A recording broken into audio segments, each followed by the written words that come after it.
Hi everybody, I'm Bree the Plant Lady, and today I am knocking out some must-do chores that have been on my list for several months. I'm getting the last remnants of summer that has been frosted and looking ugly ripped out and getting these beds replanted for the cool season. So stay tuned to watch my progress right here in this small bed that has a cattle fence arch.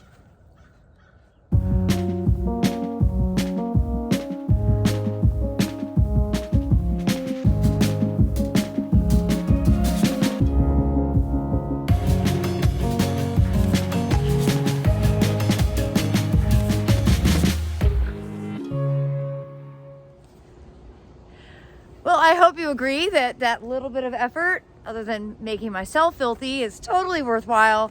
The bed is all cleaned up, and I'm just gonna plant about a half of a tray of violas and scatter some poppy seeds and call it done. Well, I hope this quick winter garden cleanup video will serve as inspiration, and I hope you will subscribe so that you can stay in the loop as this garden and all of the others continue to grow throughout the winter season. Thanks so much for watching, everybody. Happy gardening.